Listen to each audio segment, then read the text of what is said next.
So these are some of the groceries that I got when I was preparing to make mac and cheese and ribs and greens and yams. I'm going to use the block cheese today. You want to go ahead and just boil your macaroni in a pan of water. Put a little bit of salt in the water before you bring it to a boil. Add the macaroni and cook it until it's tender. Meanwhile, while that's cooking, I'm going to grate up my cheese. I found some Old Crock white cheddar on sale, so I got that. It's actually like a smoked white cheddar. I really like smoked cheeses in my mac and cheese. And then I just have some regular sharp cheddar cheese that I'm grating up here. So those are the two cheeses I'm using today. Every time I make it, I usually use some kind of different cheeses, just because I like variety. So these are the two that I'm using today.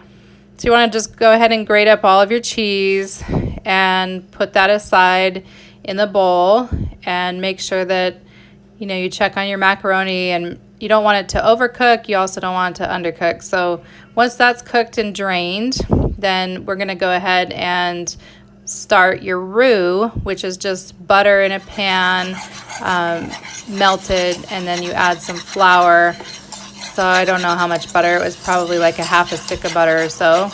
And then I kind of dumped in some flour, maybe like a few spoonfuls. I just kind of grabbed it out of the bag with my hand. So once the butter is melted and it's on medium heat, you're just going to drop that flour in and start whisking.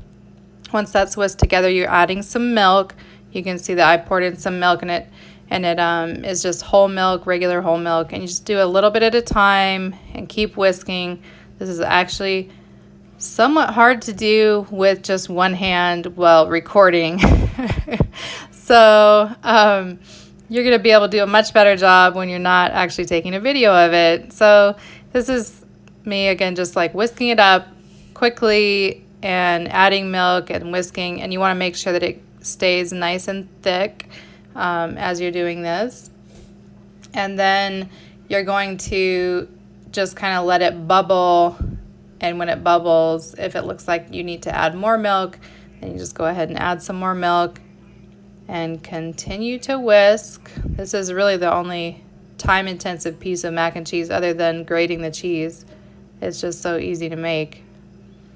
So just keep whisking and whisking, and then you're going to go ahead and get your spices out. I use salt and pepper and paprika and a little bit of onion powder, and put all of that in, just a light salting, a little bit of pepper, some paprika, and then some onion powder, and then whisk that together. And it's nice and thick, so I'm just going to add a little bit more milk. You don't want it to be so thick that it makes your mac and cheese dry, but you don't want it to be so runny that when you cut your mac and cheese, when you serve your mac and cheese, it just like runs all over the plate.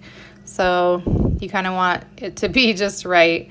So then I'm going to just take the macaroni and put it in the buttered dish. I just buttered a casserole dish, and then pour half of that roux over it, and then add some of that sharp cheddar and smoked white cheddar grated cheese. Then add another layer of the macaroni noodles and another layer of the roux till that's all gone. And again, you did salt that water that the macaroni cooked in, so it should be lightly salted. It shouldn't just be like unsalted macaroni. And then you're going to add some more of the cheese and just kind of pack it in, mix it together. I just use my fingers because it's easier. And I'm making a small pan of it today because it's just the four of us, so just me and my 3 kids. We don't have any other family.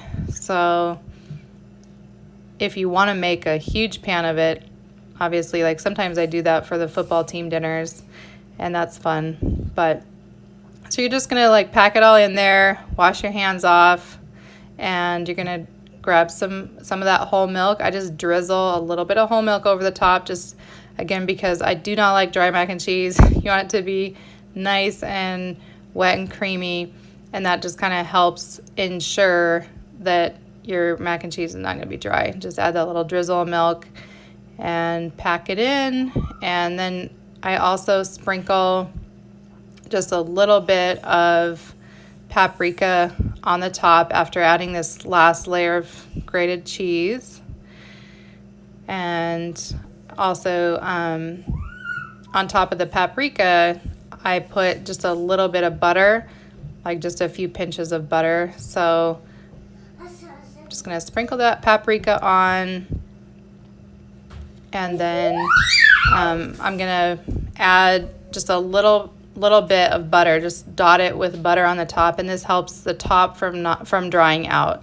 So it just makes it all moist throughout. So this is in the oven, and you can see that all that cheese is melting and the ribs are still slow cooking in there. So you can just add this to the oven basically when the ribs are cooking. So that's my mac and cheese, and then you can plate it up with your greens and your ribs. And I actually had to put Langston down for a nap, so then after his nap I made some yams. So I added the yams to the second plate of everybody's, second serving. Got an extra side. So I hope you enjoy my mac and cheese recipe, and you can use different types of noodles, you can use different types of cheese. Just keep in mind that you always want to make sure that you have enough of that roux, and add a little extra milk and kind of dot the top with butter to make sure that it is not dry. So I'm going to do a really quick video of how I make my greens, collard greens and yams. I'm just going to do those two together. So you've got the rib video, the mac and cheese video, and then the greens and yams are going to be in the last video.